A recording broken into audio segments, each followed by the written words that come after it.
Hey guys, tonight we are slipping into a home that feels a little too familiar. The linoleum floor, the hum of the refrigerator, that plastic container buried in the back of your cupboard that nobody remembers buying, but everybody somehow owns. Tonight we're talking about how Tupperware quietly took over every American home in the 1950s without anyone really noticing it happened.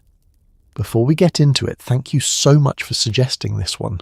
Your ideas keep shaping where this channel goes, and honestly, some of the best topics we have covered came straight from a comment just like yours. If you are enjoying this series, a like and a subscribe genuinely helps more than you would think, and if you would rather listen than watch, we are now on Spotify too.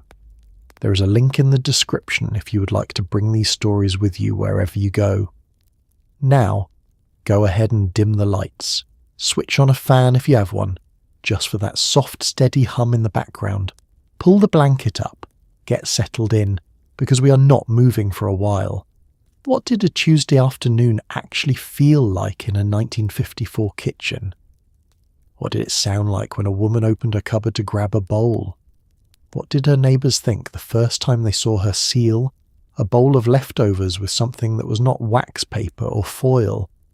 Did she trust it right away, or did it take a party, a demonstration, a friend swearing by it before she believed the lid would actually hold? And just like that, it is 1954. The radio is playing low in the other room. Someone down the street is beating a rug over a porch railing. And in a kitchen not so different from millions of others, a woman is standing at a counter, looking at a strange, colourful piece of plastic, wondering if it is really going to change anything. Let's start with the moment nobody thought to write down. It is an ordinary afternoon, and there is a new object sitting on the kitchen counter, out of place among the glass jars and metal tins your mother grew up with. It does not look like much. It is lightweight in a way that almost feels wrong, and it holds its shape when you press it, springing back like it has a small, stubborn memory of its own. You pick it up and turn it over in your hands, feeling the smoothness of it, the faint, waxy texture that clings just slightly to your fingertips. It does not clink the way glass does. It does not dent the way tin does. It simply sits in your palm, quiet and strange, waiting to be understood. Someone gave it to you, a sister, a friend, a woman from down the street who swore by it, and you're not entirely sure what to do with it yet. The kitchen around you is doing what kitchens in 1954 always do at this hour. The window above the sink is cracked open just enough to let in the smell of cut grass from somewhere outside, mixed faintly with the smell of something simmering on the stove behind you. A radio murmurs low in the next room, a program you're only half listening to, more background noise than entertainment. The linoleum beneath your feet is cool, and the afternoon light falls across the counter in long, familiar stripes. You set the plastic bowl down and look at it the way you might look at a letter written in a language you almost recognize. It is not glass. It is not metal. It belongs to neither category you have spent your whole life sorting kitchen items into, and something about that unsettles you just slightly, the way anything new does before you've decided whether to trust it. You press the lid down onto the bowl, testing it the way you have seen it demonstrated, though you're not entirely sure you're doing it right. There is a small resistance, and then a soft give, and you are left wondering whether it worked at all. You lift the bowl and turn it upside down over the sink, holding your breath just slightly, half expecting water or leftover soup to come pouring out onto the linoleum. Nothing does. The seal holds, quiet and unassuming, and you feel a small, private flicker of surprise. It is the kind of quiet astonishment that is harder to find now, when nearly everything in your kitchen seals itself without a second thought, when plastic containers are so ordinary that no one pauses to marvel at them anymore. But in this moment, in this kitchen, holding this strange new object upside down over your sink, you're witnessing something that will, without much fanfare, change the shape of your daily life. You place the bowl back on the counter and step back, studying it the way you might study a photograph of a stranger who's about to become a close friend. It sits there, pale and unremarkable, giving no hint of the role it is about to play in your kitchen, your cupboards, your Tuesday afternoons for years to come. You cannot know that yet. All you know is that it is lighter than it should be, that it seals in a way that feels almost like a small secret, and that something about it makes you want to buy more. Later, when you tell your neighbour about it over the fence, you will find yourself struggling to explain exactly why it matters. It is just a bowl, after all. It is just a lid. But there is something in the way it holds its promise, the way it refuses to leak, the way it takes up so little space and yet solves a problem you did not know you'd been living with quietly for years, that makes you want to talk about it longer than the subject probably deserves. Your neighbour will nod slowly, the way people do when they're only half convinced, and you'll find yourself already planning to bring the bowl along next time you visit, just to show her. That is how it starts.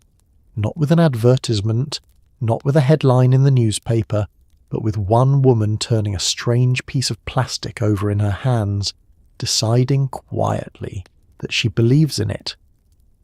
And so the bowl stays on the counter a little longer than it needs to, catching the afternoon light, waiting for its place in the cupboard. You will find that place for it eventually, tucked between the mixing bowls and the good dishes reserved for company.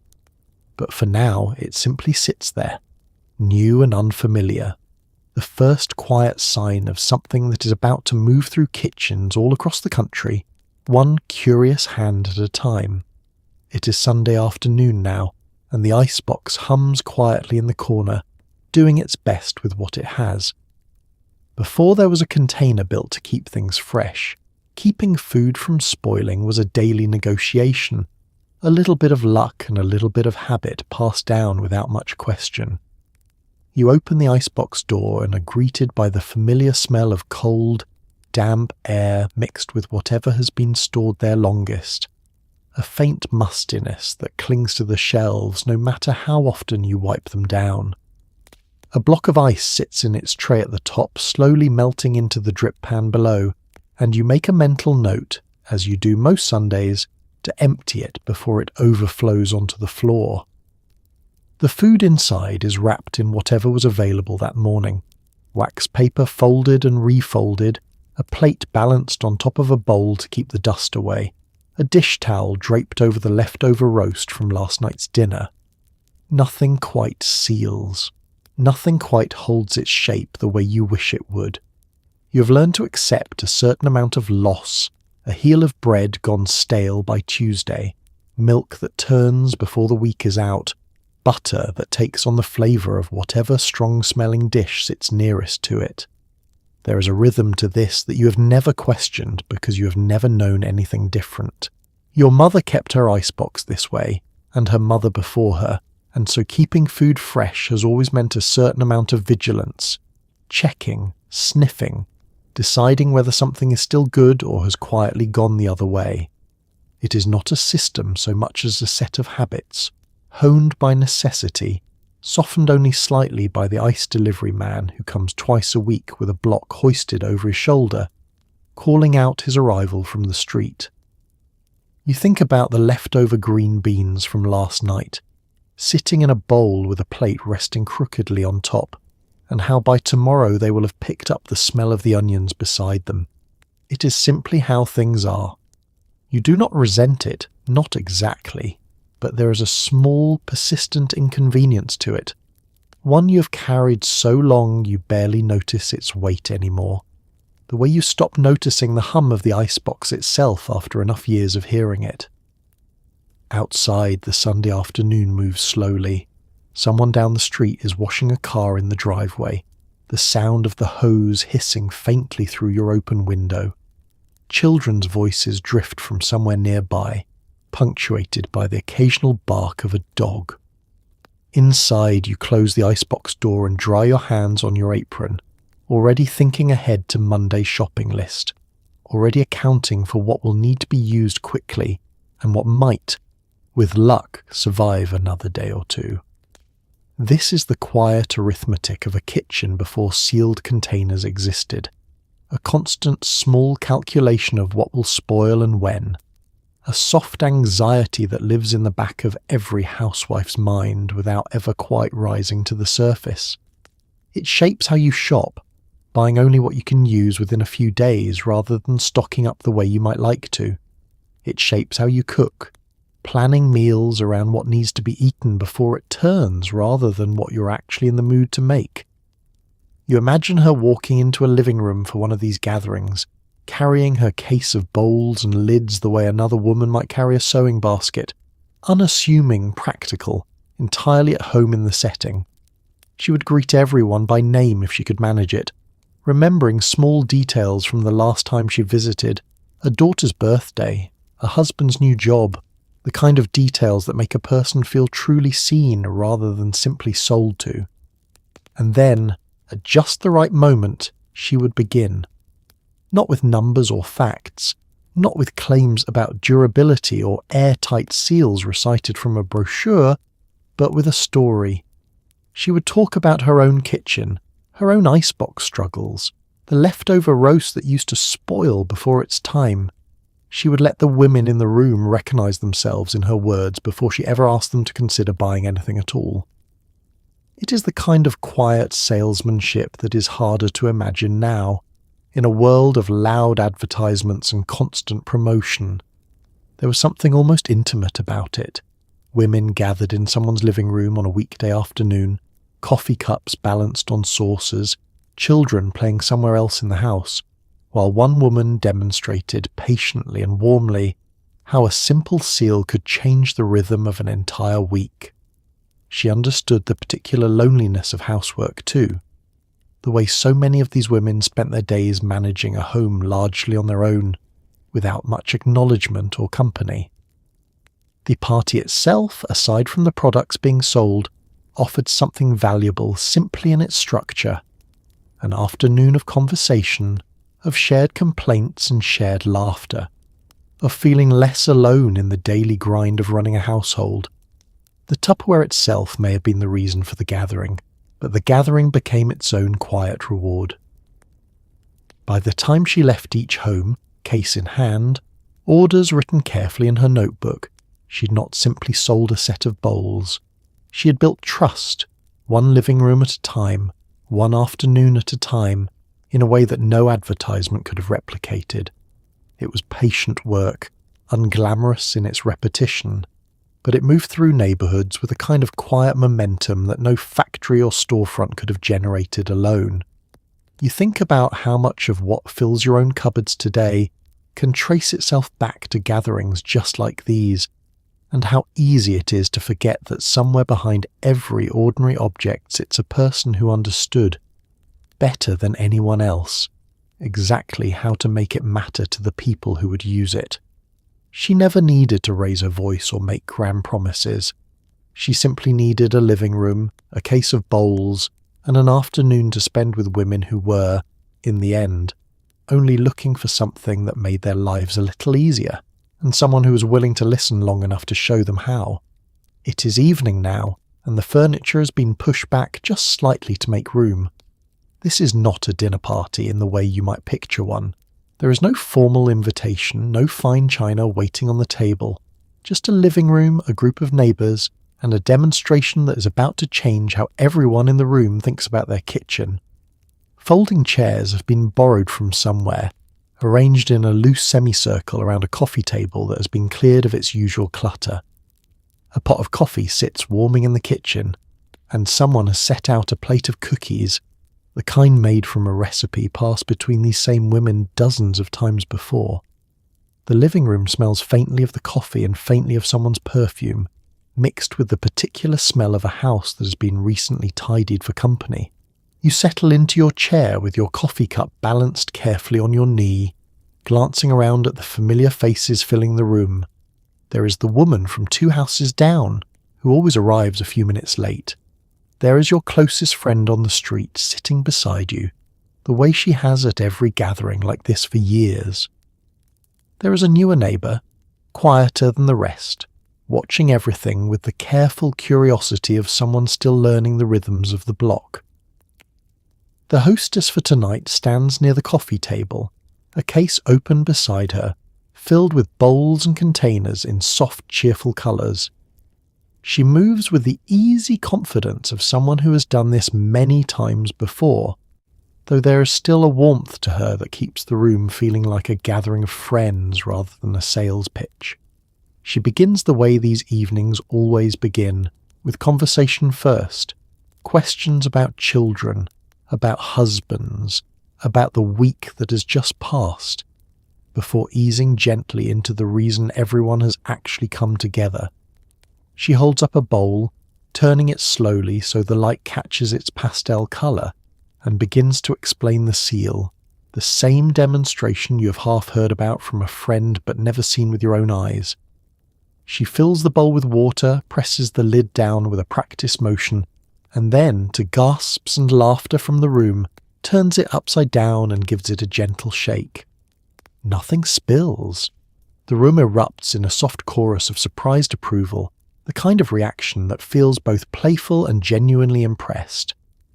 You lean forward slightly, watching closely, trying to catch the exact motion of her hands as she works the seal. Someone beside you murmurs that she has heard about this from her sister, that the bowls really do keep things fresh far longer than anything she has used before. Another woman across the room asks a question about size, about whether there is a container large enough for her Sunday roast leftovers, and the hostess answers warmly, patiently, pulling out another piece from her case to demonstrate. The evening moves along in this easy rhythm, part demonstration, part conversation, the products themselves almost secondary to the comfort of simply being together. Laughter rises and falls around the room. Someone tells a story about her icebox flooding last winter, and the whole group commiserates, nodding along with a particular understanding that only comes from sharing the same daily struggles. It is the kind of gathering that is harder to find now, an evening built simply around being neighbours, around helping one another navigate the small, unglamorous work of running a household. By the time the coffee cups have been emptied and the cookie plate sits nearly bare, most of the women in the room have quietly decided to place an order. Notebooks are passed around, names and requests written down in careful handwriting, a few dollars counted out from careful budgets. There is no pressure in it, no urgency, just a shared sense that this is something worth having, something that will make Tuesday mornings and Sunday leftovers just a little easier to manage. As you gather your coat to leave, you glance back at the living room one more time, the chairs already being folded and stacked away, the case of bowls closed and latched for the next gathering somewhere else on the street. It has been, in its own quiet way, exactly what an evening like this is meant to be. Practical, warm, and entirely unassuming, the kind of evening that slips quietly into memory even as it changes, in small ways, how every kitchen on the block will run from tomorrow onward. Let's sit with the sound for a moment. Small, soft, almost silly. The sound of air being pressed out of a sealed lid. It does not seem like much on its own. But in living rooms across the country, that little sound became something people trusted more than they trusted most promises.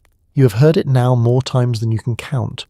That faint exhale as the lid settles into place, releasing just enough air to leave the seal snug and secure. It is not a dramatic sound. It does not announce itself the way a slamming door or a ringing bell might. It simply happens, quiet and unassuming, and yet somehow it has become the single most convincing detail in every demonstration you have ever watched. You remember the first time someone explained it to you, calling it a burp. The word landing strangely at first, almost too playful for something so practical. But the name stuck, the way good names do, because it captured something true about the sound itself. A small release, a settling, a sense that everything inside was now safely sealed away from the world outside. At these gatherings, the demonstration always circles back to this same moment. The hostess presses the lid down at an angle, working it carefully along the edge until she reaches the centre, and then, right on cue, the soft sound escapes. The women in the room lean in slightly every time, as though they might miss it if they are not paying attention, and there is a kind of quiet satisfaction that ripples through the group each time they hear it. A small chorus of nodding heads confirming that yes, this is exactly what was promised. It is strange to think that so much confidence could be built on a sound so faint, but you understand it now in a way you did not before. The burp is proof. It is the sound of a system actually working, evidence you can hear with your own ears rather than simply take on faith. In a world where so many promises made by salesmen and advertisements had let women down before, here was something small and quiet that delivered exactly what it claimed, every single time. You think about how differently trust is built now, through labels and certifications and printed guarantees, so much of it visual, so much of it read rather than heard. But in this era, in these living rooms, trust arrived through the senses in a much more immediate way. You could hear the seal working. You could watch the bowl turn upside down and see nothing spill. There was an honesty to it that felt almost old-fashioned even then, a demonstration that asked for nothing more than your attention and your willingness to listen closely. Word of this sound spread the way so much did in those years, neighbour to neighbour, friend to friend, someone mentioning it over a fence or during a phone call, describing the little burp with a kind of amused affection, as though sharing a small secret about something that had genuinely impressed her. By the time you attended your own first demonstration, you'd already heard about the sound second-hand, and there was a strange thrill in finally hearing it yourself, confirming that the description had not been exaggerated after all. It is the kind of quiet, sensory trust that is harder to build now, when so much of what convinces us arrives through screens rather than through our own two hands and ears. But there was something deeply reassuring about a product that proved itself so simply, so audibly, right there in someone's living room, without needing a single word of persuasion beyond the sound itself. Even now, years from this evening, you suspect you will still recognise that sound instantly whenever you hear it. A small, familiar exhale that carries with it the memory of coffee cups and folding chairs and neighbours leaning in close, waiting together for that quiet confirmation that everything was sealed exactly as promised. It was such a small sound to carry so much weight, and yet somehow it did. It is the middle of the week now, and the refrigerator hums with a kind of order it did not have before. Stacked, sealed, and labelled without a single label in sight, food finds a new kind of permanence. It is the quiet order that is harder to find now. You open the refrigerator door and pause for a moment, taking in the sight of it the way you still do sometimes, even after weeks of living this way. Bowls in soft pastel colours sit stacked neatly along the shelves, each one holding something specific. Leftover vegetables in one, last night's chicken in another, a small container of gravy tucked into the door where it used to simply sit uncovered, gathering a thin skin across its surface by morning. There is a satisfaction in this arrangement that surprises you each time you notice it, the way everything now has its place, the way nothing leaks or spills or slides against something else, the way it used to when everything was wrapped loosely in wax paper and balanced precariously on uneven stacks. You can see at a glance what needs to be used soon and what has just been put away, the colours and shapes becoming a kind of quiet language you have learned without ever meaning to study it. The smell has changed too, or rather, it has mostly disappeared. Where the icebox once carried a faint mustiness, a blending of whatever sat too close together for too long, The refrigerator now holds each dish separately, contained, its scent locked away until you choose to lift the lid. You no longer worry about the butter, picking up the flavour of last night's onions, no longer find yourself sniffing cautiously at something before deciding whether it is still safe to eat. You think about how much smaller your daily worries have become because of this, how the constant background hum of anxiety about spoiling food, an anxiety you did not even realise you were carrying until it began to lift, has quieted considerably. Shopping trips have changed too. You find yourself buying a little more than you used to, trusting that the leftovers will actually last until you're ready to use them again, rather than rushing to finish everything within a day or two out of habit and necessity. Your husband, moving past you toward the refrigerator one evening in search of something to snack on, pulls out a container without quite realising what a small revolution he's holding in his hands. He simply wants the leftover roast from 2 nights ago, and he is mildly pleased to find it exactly as fresh as when it was put away, the way you have quietly come to expect, but he is not yet fully registered as remarkable. He eats standing at the counter, unaware of the quiet system working behind him, unaware of just how differently this kitchen operates now compared to the one his mother kept. You watch him for a moment, smiling faintly to yourself, and think about how invisible good systems can become once they start working properly. There was a time not long ago when keeping food fresh required constant vigilance. Checking, sniffing, deciding, a low simmer of worry running beneath every meal you prepared. Now it simply happens, quietly, in the background, freeing up a small corner of your attention that you had not realised was so occupied. Closing the refrigerator door, you glance once more at the neat rows of colour inside, each bowl doing its small, steady job without complaint or fanfare. It occurs to you that this is perhaps the truest measure of how deeply something has settled into your life, not the moment you first notice it, but the moment you stop noticing it altogether, when it simply becomes the way things are done, so ordinary that it disappears into the rhythm of your week. You dry your hands on your apron and glance at the clock, already thinking ahead to tomorrow's dinner, already trusting, without quite realising you are trusting, that whatever is left over tonight will still be waiting for you exactly as you left it, sealed safely away in its small, colourful home. Let's look at the counter for a moment. Really look at it. Pastel blues, soft yellows, warm greens, colours that did not belong in a kitchen before, but somehow belonged instantly once they arrived. There is something about the way colour changed the feeling of a task that used to be purely practical. You remember your mother's kitchen, all steel and glass and dull white porcelain, functional in a way that never asked to be anything more. Containers were meant to hold things, not to please the eye, and it never occurred to you to expect otherwise.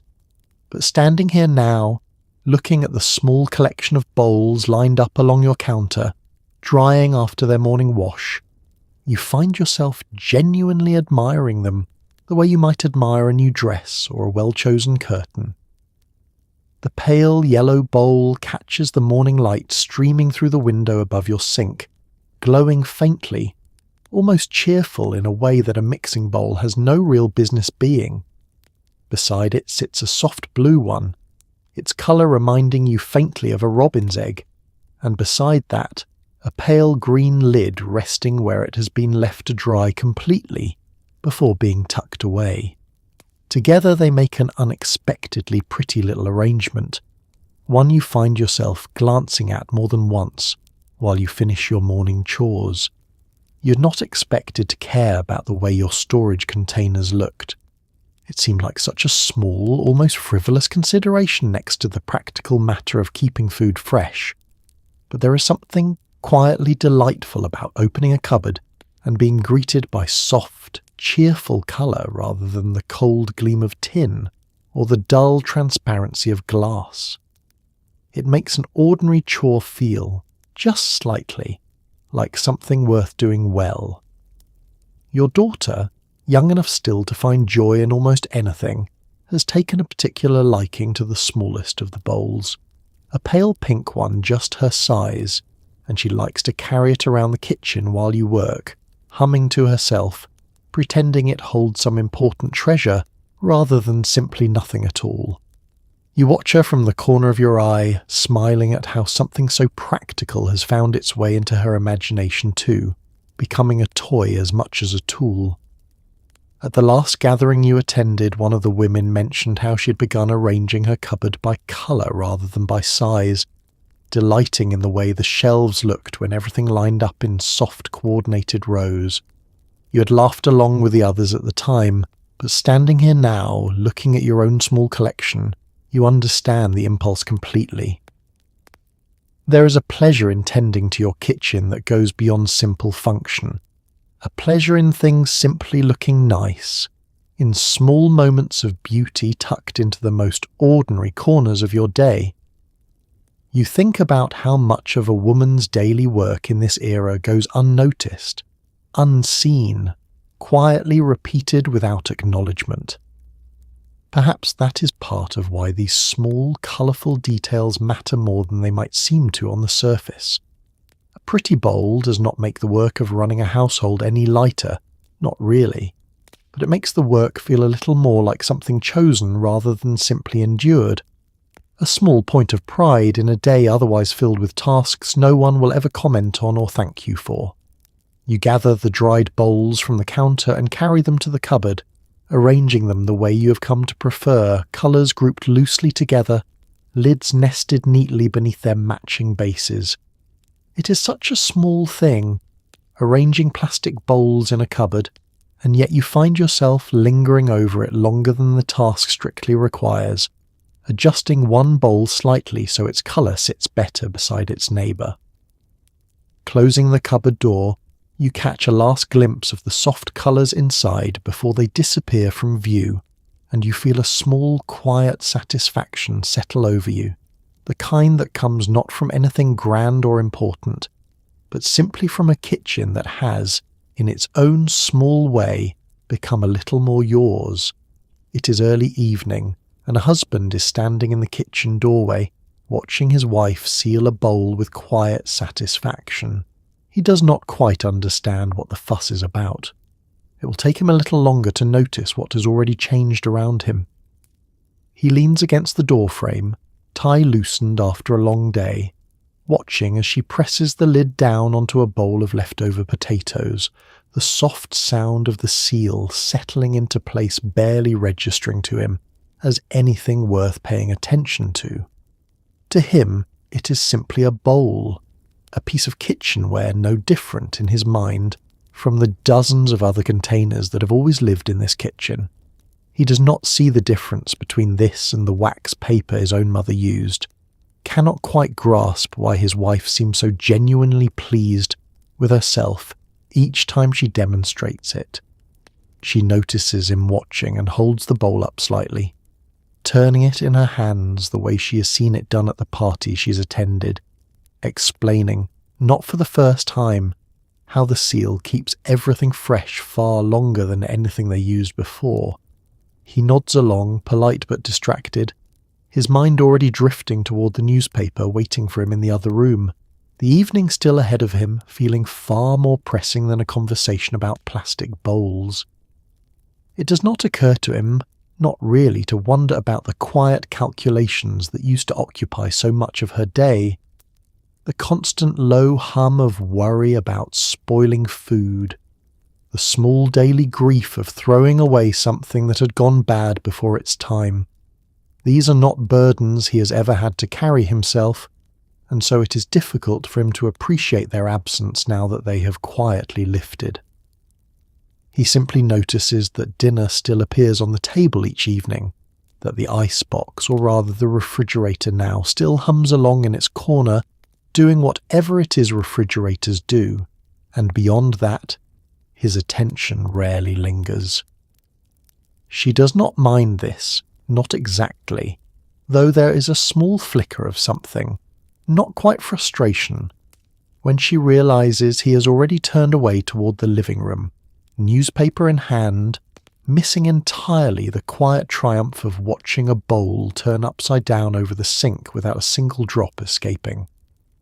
It is a small moment, easily overlooked, and yet it carries with it an entire shift in how her days now unfold, a shift he will likely never fully register even as he benefits from it every single evening.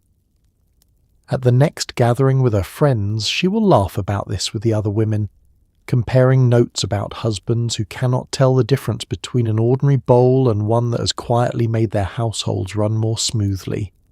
There is a kind of camaraderie in this shared observation, a knowing look passed between women who understand, better than anyone else, the invisible labour that keeps a home functioning, labour their husbands rarely notice unless it stops happening altogether.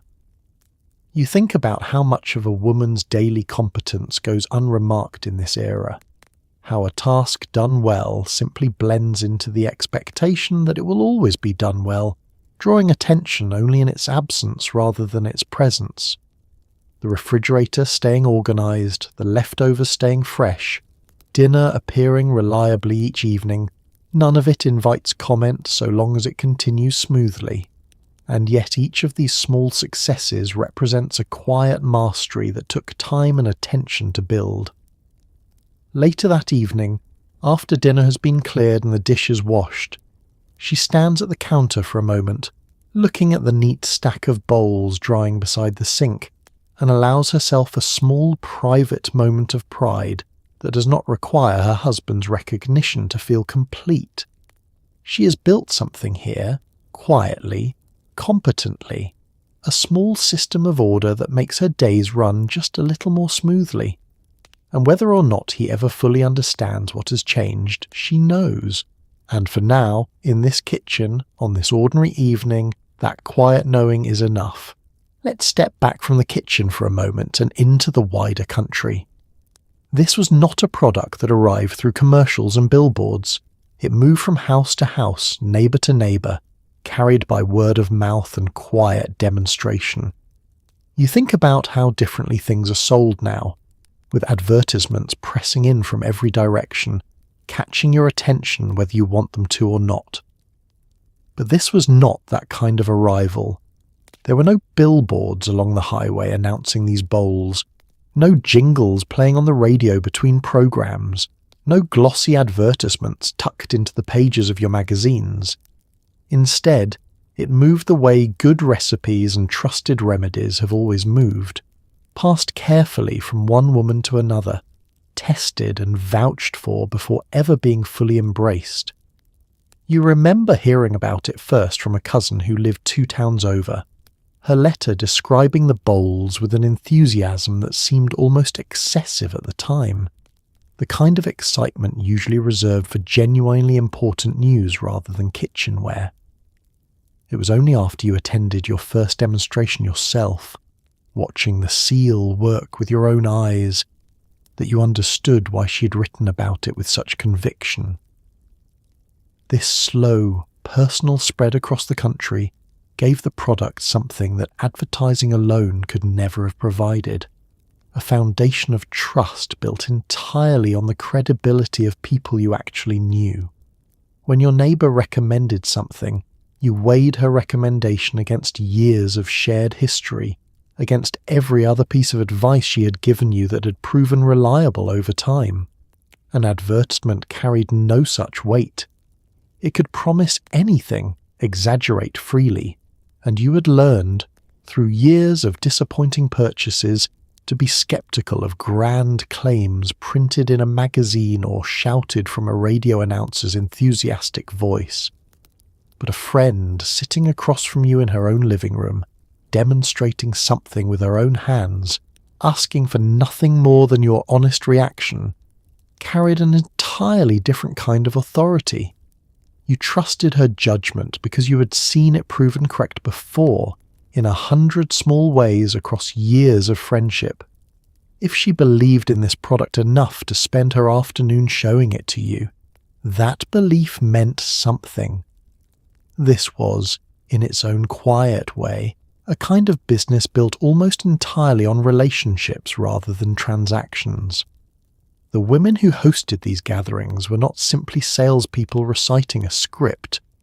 Many of them were neighbours, friends, women looking for a small source of income they could earn from within their own homes, fitting the work carefully around the rhythms of their families and their days. They believed in what they were selling because they used it themselves, because they had felt the same relief you were about to feel once the bowls found their place in your own kitchen. You think about how this slow, personal spread allowed the product to become something more than simply a household item. It became a topic of genuine conversation, discussed over fences and during phone calls, recommended with the same warmth and sincerity as a favourite recipe or a trusted family remedy. There was no cynicism in it, no sense that you were being sold to in the way advertisements always seem to be selling something. It felt instead like being let in on a small secret that your friends had already discovered and wanted you to share in too. By the time you finally attended your own demonstration and placed your first order, you had already heard about it from at least 3 different women in your own small circle, each account slightly different, each one adding another layer of confidence to your decision. This was how trust moved through a community before it moved through anything as impersonal as an advertisement, slowly, personally, one living room and one conversation at a time. You think about how rare this kind of trust feels now, in a world saturated with claims and promises competing loudly for your attention. There was something almost old-fashioned even then about a business that grew simply because women told other women the truth about something that had genuinely made their lives easier. It required patience. It required genuine belief rather than mere persuasion. And perhaps that is exactly why it worked as well as it did, spreading quietly, kitchen to kitchen, until it had settled into homes across the entire country without ever needing to shout. It is many years later now, and somewhere in a cupboard, in a drawer, in the back of a cabinet you rarely open, a piece of that same plastic is still sitting there, a little sun-faded, a little scratched, but still doing exactly what it was always meant to do. You find it one afternoon while searching for something else entirely, your hand brushing past newer containers, sleeker and more modern, before landing on this older piece tucked toward the back. You pull it out and turn it over in your hands the way you did all those years ago, though this time the plastic feels different beneath your fingers, worn smooth in places, the colour softer than it once was, faded gently by decades of use and sunlight through kitchen windows. The lid still fits with the same quiet resistance you remember, the same soft give as it settles into place, and you find yourself smiling faintly at how familiar the motion still feels in your hands, muscle memory built across so many ordinary afternoons that you had long since stopped consciously thinking about it. You press it closed, out of habit more than necessity, and hear that same small sound, that quiet burp of air escaping, exactly as it always has. You think about how many kitchens this same simple design has passed through since those first living room parties, how many women just like you first encountered it the same way, skeptical at first, then quietly won over by a demonstration in someone's living room, a seal that actually held, a promise that turned out to be true. It moved through decades the way it moved through your own kitchen, steadily, reliably, without much fanfare beyond its own quiet usefulness. Your own daughter, grown now with a kitchen of her own, still keeps a stack of these bowls in her cupboard, newer versions perhaps, updated in small ways you might not even notice at a glance, but built on the exact same idea that once seemed so strange and unfamiliar sitting on your counter that first afternoon. She does not think of it as anything remarkable. To her it has simply always been there, the way it has been there for an entire generation of kitchens that came after yours, You think about how quietly some things settle into permanence, how what once required a demonstration and a curious audience gathered in someone's living room now needs no explanation at all, simply assumed as part of what a kitchen contains. There was no grand announcement marking the moment when these bowls stopped being a novelty and became a fixture. It happened slowly, the way most lasting changes do, one household at a time, until eventually it seemed as though they had always been there. You set the old bowl down on your counter, admiring for a moment the way it has held up despite its age, despite years of hands and heat and quiet daily use. It does not seem like much, this simple piece of plastic, and yet you find yourself feeling a small, unexpected tenderness toward it, a fondness reserved usually for things far more sentimental than kitchenware. Perhaps that is because it carries with it the memory of everything that surrounded its arrival. The living rooms filled with neighbours and coffee cups, the soft sound of seals settling into place, the quiet conversations about spoiled milk and overflowing ice boxes that used to occupy so much unspoken worry. It represents not just a container, but an entire shift in how households were run, how women gathered, how trust moved quietly from one kitchen to the next, long before anyone thought to call it something as grand as a movement. You place the old bowl back in its spot, deciding, without quite meaning to, that you will keep it a little longer, even though newer versions sit just beside it in your cupboard, sleeker and perhaps more practical.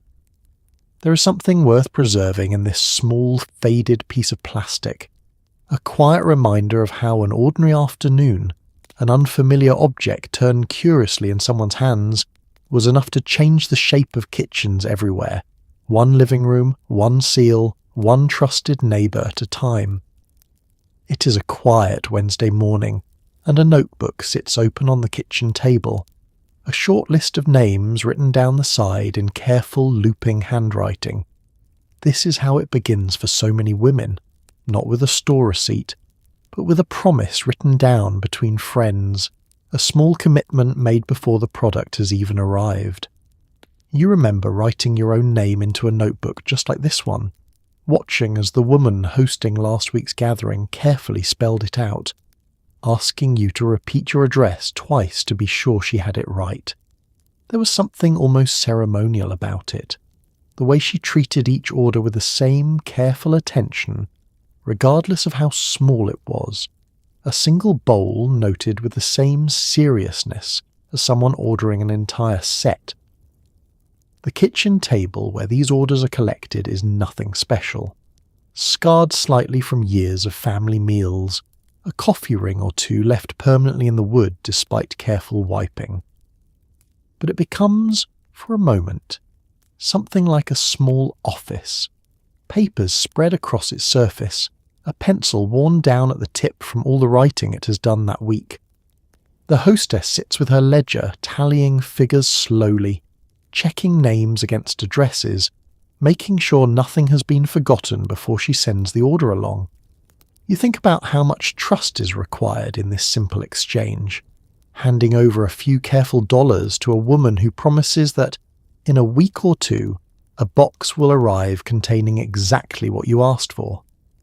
There is no glossy catalogue to point to, no guarantee printed on official letterhead, only her word and the word of the company standing quietly behind her.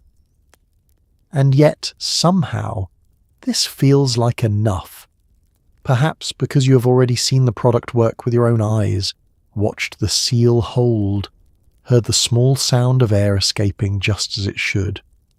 The days between placing your order and receiving it stretch out with a particular kind of anticipation, not urgent exactly, but persistent. A small thread of excitement woven quietly into your daily errands. You check the mail a little more carefully than usual. You mention it, almost without meaning to your neighbour over the fence, telling her you have finally ordered a set for yourself after seeing them demonstrated. When the box finally does arrive, carried up your front steps by a delivery man who has no particular interest in what he is carrying, you find yourself opening it with more excitement than the contents probably deserve. Inside, nestled carefully, sit the bowls you selected, their colours just as bright as you remembered from the demonstration, their lids fitting together with that same reassuring resistance. You unpack them slowly, setting each one on the counter, admiring them the way you might admire a small, hard-won accomplishment. There is a particular satisfaction in receiving something you have waited for, something that arrived not through impulse but through careful consideration, a decision made over coffee in a friend's living room and confirmed weeks later in your own kitchen.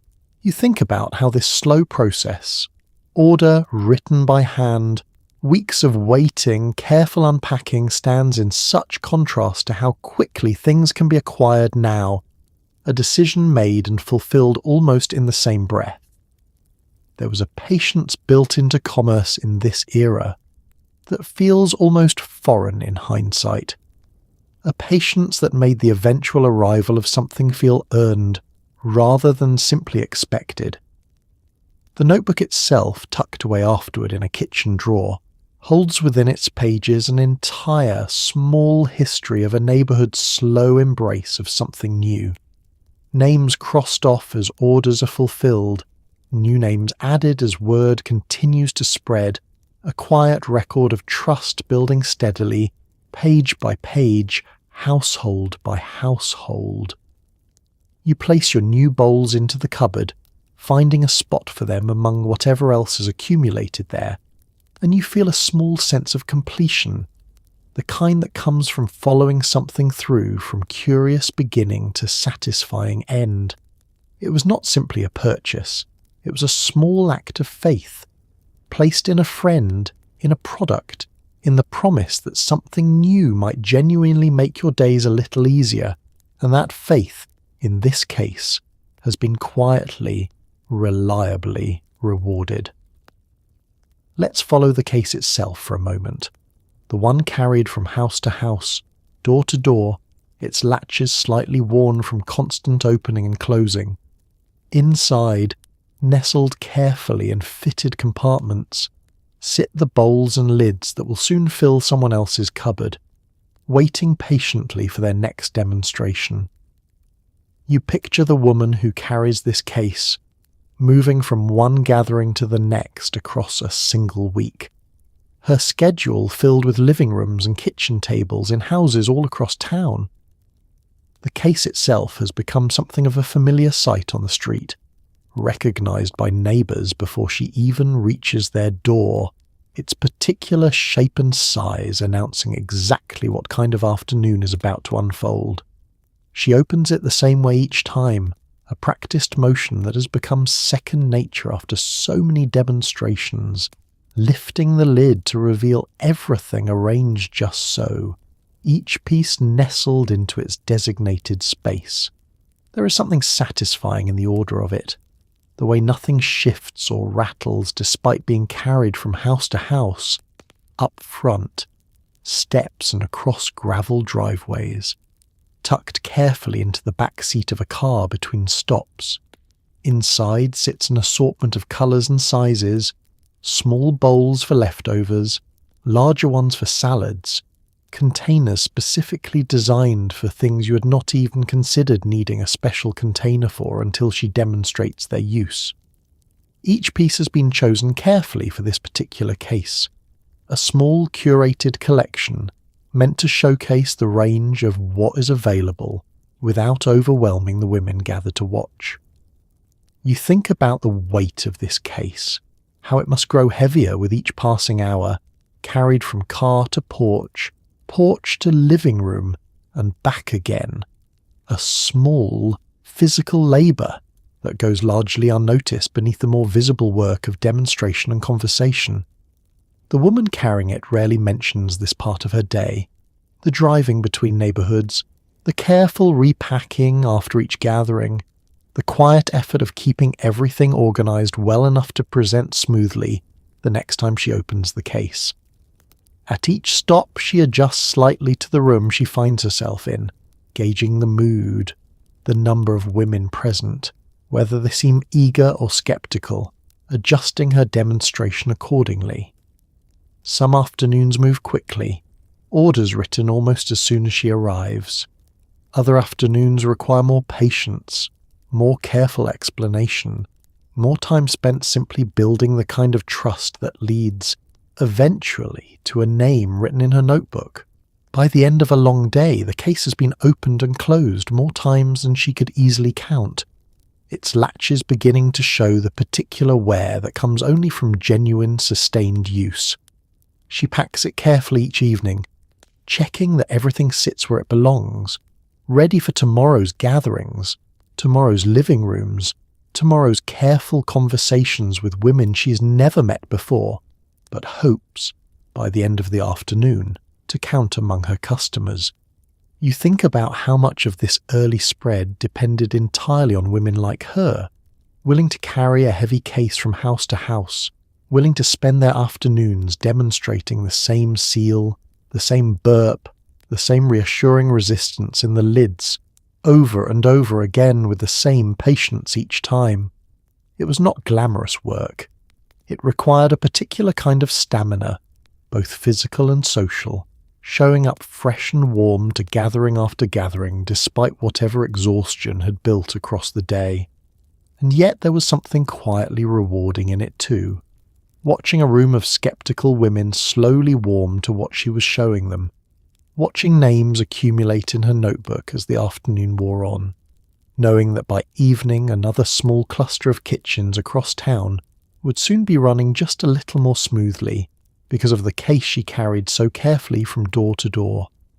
As dusk settles and she finally closes the case for the last time that day, latching it shut with the same practiced motion she used to open it that morning, there is a quiet satisfaction in knowing that tomorrow the whole rhythm will begin again.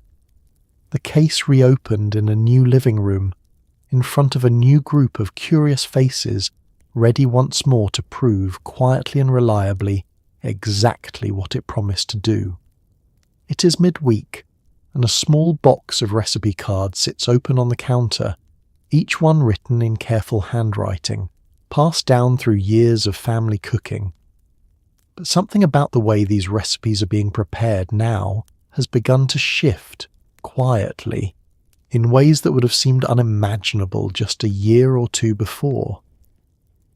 You flip through the cards slowly, recognizing your mother's handwriting on some, your own more recent additions on others, recipes gathered over years from friends and neighbours and the occasional magazine clipping tucked carefully between the pages.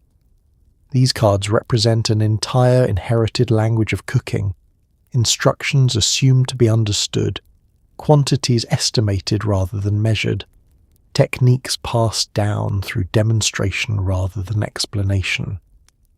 But lately you have noticed yourself adjusting these old recipes in small ways, portioning things differently, thinking ahead to how leftovers will be stored rather than simply how a dish will be served that evening. A recipe for a large casserole once made in a single enormous dish, meant to be finished within a day or two, now gets divided into smaller portions before it even reaches the table, tucked away in individual containers for the week ahead rather than left as one large dish slowly diminishing meal by meal. This shift did not happen all at once. It crept in slowly, the way most changes to a well-worn routine tend to, one small adjustment leading to another, until eventually the entire shape of your weekly cooking had quietly reorganized itself around the possibilities these new containers offered.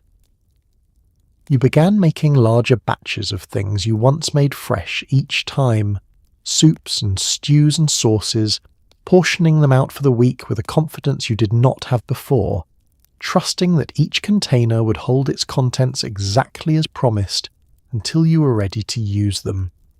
Your Sunday cooking, once focused entirely on preparing a single large meal for that day, has slowly expanded into something closer to preparation for the entire week ahead. You find yourself thinking further into the future now, planning not just tonight's dinner but Tuesday's lunch, Thursday's quick supper when there will not be time to cook properly, each meal already partially prepared and waiting patiently in its sealed container. This has changed something subtle in how you experience the week itself, a small cushion of preparedness that did not exist before, a quiet confidence that even on your busiest days, something already made is waiting for you rather than requiring fresh effort each evening. It is the kind of small relief that is harder to notice until you try to remember what your weeks felt like before it existed. Your recipe cards themselves have begun to change too. Small notes added in the margins, storage instructions that would have seemed unnecessary to include before. Keeps well for 4 days sealed, one card now reads, a detail that simply did not need mentioning back when nothing truly kept well for 4 days regardless of how carefully it was wrapped. You think about how these small handwritten additions represent something larger, an entire generation of home cooks quietly adapting their inherited knowledge to accommodate a new tool that none of their own mothers had access to. The recipes themselves remain largely the same combinations of flavors, the same techniques passed down through years of practice. But the way they fit into your week, the way they extend beyond a single meal into several, has shifted in ways that feel almost invisible even as they reshape your daily rhythm. You close the recipe box and glance toward your refrigerator, where several of this week's dishes already sit prepared and waiting, sealed carefully in their containers, ready to be pulled out exactly when needed.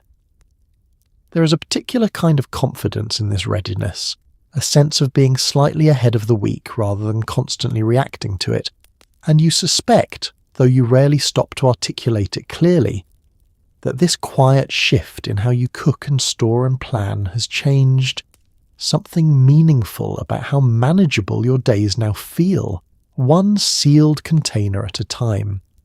It is a warm afternoon, and over the fence separating your yards, your neighbour is shaking her head, unconvinced, as you try once again to explain why she really ought to attend the next demonstration. She has heard all this before, she tells you, and she remains politely, stubbornly skeptical. She's not unkind about it, your neighbour, simply cautious in the particular way she's always been about anything new that arrives with enthusiasm attached to it. She has seen fads come and go before, kitchen gadgets that promised to change everything and ended up gathering dust in a drawer within a month. She tells you this plainly, without judgment toward your own enthusiasm, simply explaining why she's decided for now to wait and see. You find yourself, not for the first time, trying to describe the sound of the seal, the small burp of air escaping as the lid settles into place, and you realize halfway through your explanation how strange it must sound to someone who has not witnessed it themselves. A sound, you are saying, as though a sound alone should be enough to convince anyone of anything. She laughs gently at your description, not unkindly, but with the particular amusement of someone watching a friend get swept up in something she cannot yet fully understand. You try a different approach, describing instead how much less she throws away now, how her icebox worries have quietened since you started using the bowls yourself. This lands a little differently. She considers it for a moment, her expression softening slightly, the practical appeal of wasting less food clearly resonating in a way that a sound alone never could. Still, she is not quite ready to commit, telling you she will think about attending the next gathering, though her tone suggests this thinking may take some time. You do not push further, understanding that conviction, real conviction, rarely arrives through persuasion alone. It requires witnessing something firsthand, the way you yourself only truly believed once you watched the seal hold with your own eyes, once you turned that first bowl upside down and felt the genuine surprise of nothing spilling out. Words alone, no matter how enthusiastically delivered, can only carry someone so far toward belief. A few weeks later, you notice her at the next gathering after all, seated quietly near the back of the room, arms crossed in the particular posture of someone who has come to observe rather than participate. You catch her eye once during the demonstration, and she gives you a small, private smile, an acknowledgement that she has decided, despite herself, to give this a proper chance before dismissing it entirely. You watch her carefully throughout the demonstration, noting the moment her arms slowly uncross, the moment she leans forward slightly as the bowl is turned upside down over the sink. It is a small, quiet transformation, skepticism softening gradually into genuine curiosity, and by the time the notebook is passed around for orders, she writes her name down with far less hesitation than her earlier resistance might have suggested. Afterward, walking home together in the fading evening light, she admits, a little sheepishly, that she had not expected to be convinced so easily. You remind her gently that this was exactly how you felt too, not so long ago, standing skeptically at the edge of your own first demonstration before something small and simple managed to change your mind entirely. She laughs at this, acknowledging the fair point, and the two of you walk the rest of the way in comfortable silence, the kind shared between old friends who have just quietly confirmed something true about each other, that neither of you are quite as stubborn as you sometimes pretend to be, and that sometimes the most convincing argument is simply the patient, quiet proof of something working exactly as promised, right there in front of you. It is an ordinary morning, and you find yourself searching the kitchen drawer for a roll of wax paper you know should be there, only to realize with some surprise that you have not reached for it in weeks. It sits mostly forgotten now, tucked behind other things, its usefulness quietly diminished by the containers that have taken its place. You remember how essential this roll once felt, how nearly every leftover in your kitchen once depended on it, torn carefully into sheets and wrapped tightly around whatever needed protecting until the next meal. It required a particular skill, folding the paper just right, tucking the edges beneath a bowl or plate to hold it in place, always slightly uncertain whether the seal, if it could even be called that, would truly hold through the night. Now, reaching past it in the drawer, you find yourself reaching instead for one of your familiar bowls, the motion so automatic you barely register the shift that has occurred. The wax paper remains in the drawer mostly out of habit, a leftover reflex from a kitchen routine that has quietly changed shape around it, no longer central to how you manage your food, but not quite discarded either, kept perhaps out of a lingering sense that it might still prove useful someday. You think about how strange it is, the way an object so essential just a year or two ago can fade so quickly into the background once something better arrives to take its place. There was no dramatic moment when you decided to abandon it, no conscious choice made to set it aside in favour of something new. It simply happened gradually, one meal at a time, one leftover sealed away in plastic rather than wrapped in paper, until eventually the paper itself began gathering dust in its drawer. Your daughter, watching you search for something else entirely, asked what the roll of paper in the drawer is even for, genuine confusion evident in her question. She's grown up already surrounded by sealed containers, has never known a kitchen where leftovers needed to be carefully wrapped and hoped for rather than confidently sealed away. You explain it to her as best you can, describing how things used to be done, and she listens with the polite, slightly disbelieving attention children give when told about a world that seems almost unimaginable compared to their own. It strikes you, explaining this to her, how quickly an entire method of doing things can become obsolete, how what once felt like the only reasonable way to manage a kitchen can, within a few short years, come to seem almost quaint, a relic belonging to a slightly earlier version of the same daily routine. You do not think of this shift as dramatic while it is happening. It arrives quietly, meal by meal, until one day you notice, almost by accident, that an old habit has simply stopped. You close the drawer, wax paper still tucked inside for whatever occasional use it might still serve, and continue searching elsewhere for what you actually need. There is no sentimentality in this moment, no particular nostalgia for the paper itself, only a mild passing recognition that something has changed, quietly and thoroughly, in how your kitchen now operates. Later that evening, wrapping up the last of dinner's vegetables in one of your familiar bowls, you find yourself thinking briefly about all the small habits that have shifted this quietly over the past year, changes so gradual they rarely announce themselves as significant, even as they reshape the daily rhythm of your home. The wax paper sits forgotten in its drawer, not discarded, simply no longer needed the way it once was. A small, quiet marker of how thoroughly your kitchen has settled into its new way of doing things, one sealed container at a time. It is early spring, and a young bride is unwrapping a gift at her wedding shower, her fingers working carefully at the paper to reveal a set of colourful bowls nestled inside a box.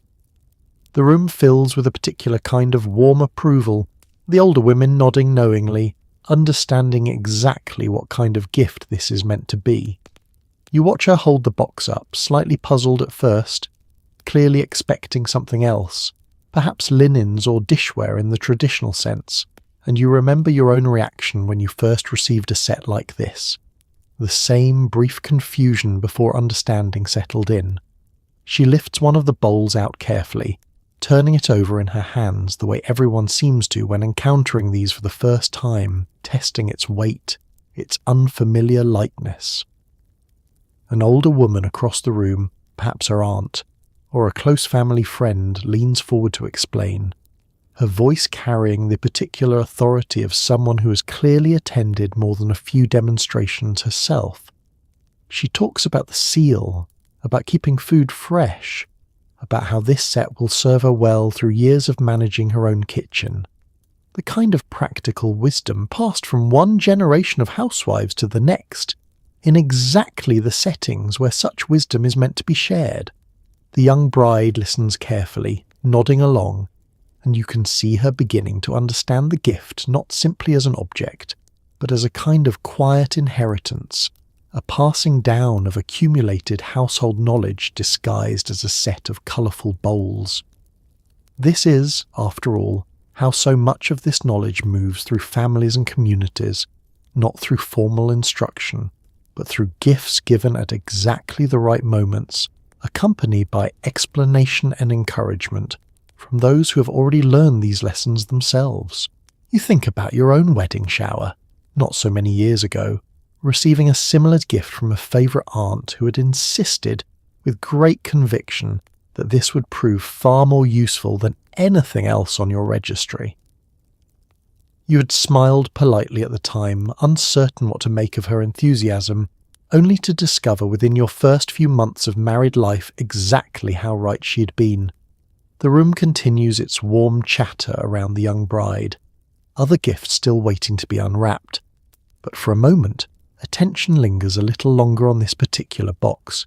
Several of the older women exchanging knowing glances, remembering perhaps their own first demonstrations, their own early skepticism slowly transformed into genuine reliance.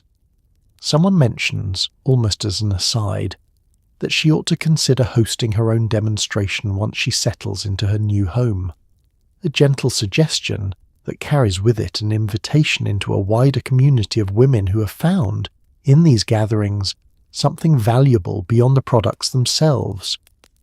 The young bride smiles, clearly flattered by the suggestion, filing it away for later consideration alongside all the other new responsibilities awaiting her.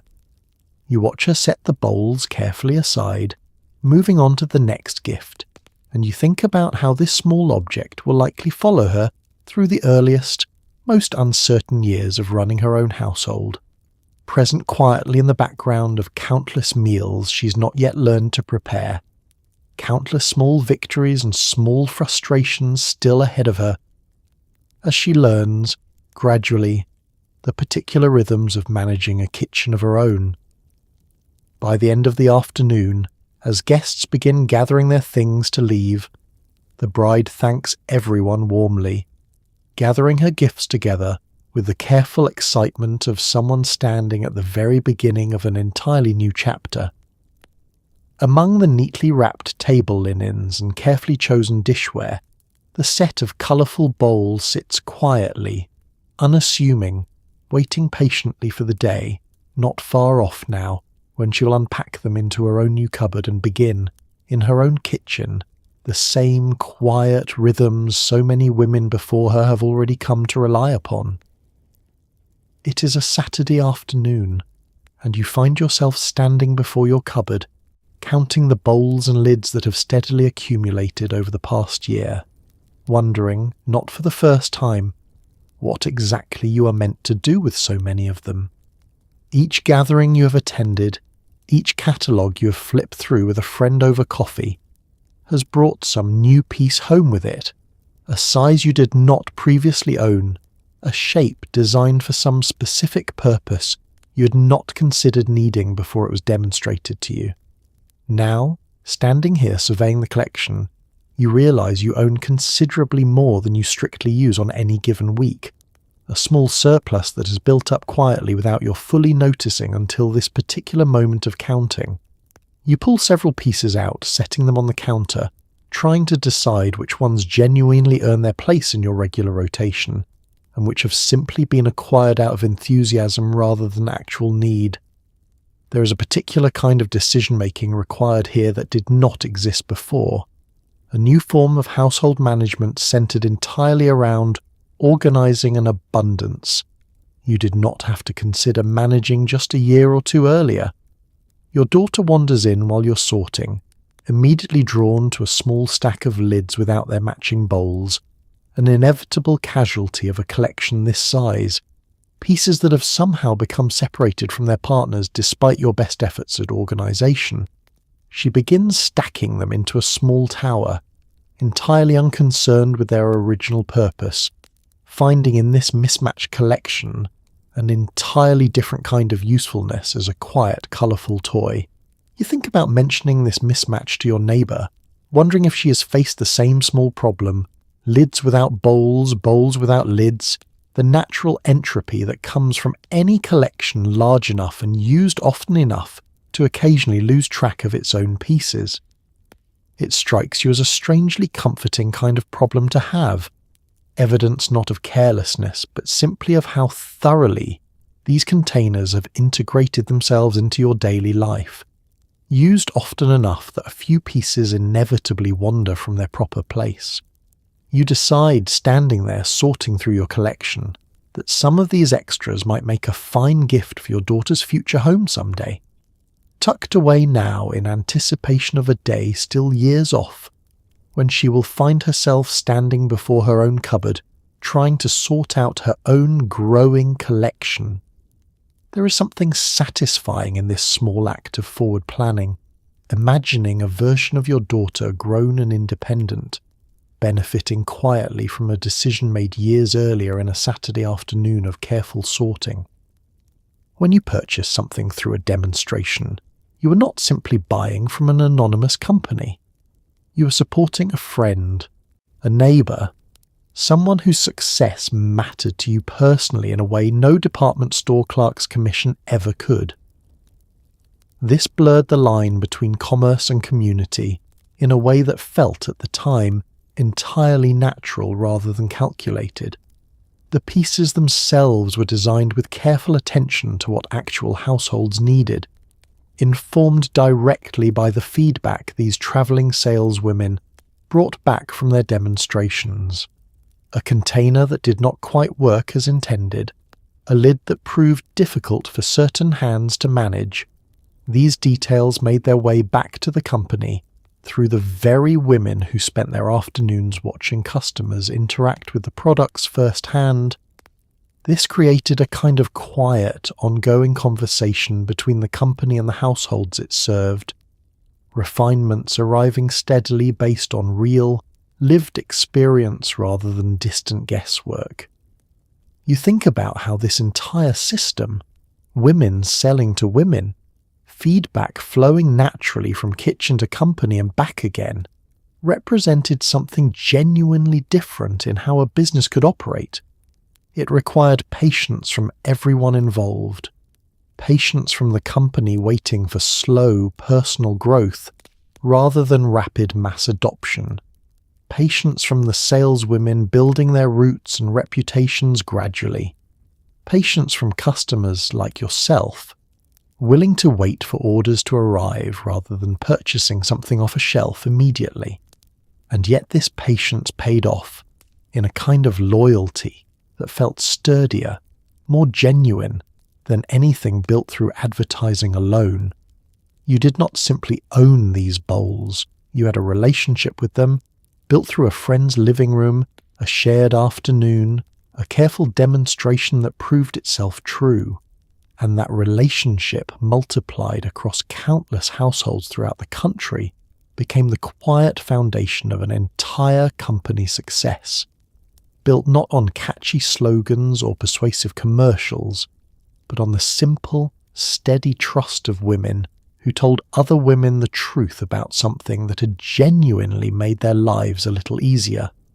It is decades later now, and grown children, gathered around a kitchen table of their own, find themselves telling stories about their mother's cupboards, about the particular sound and colour and shape of bowls that seemed, at the time, like nothing more than ordinary kitchen items.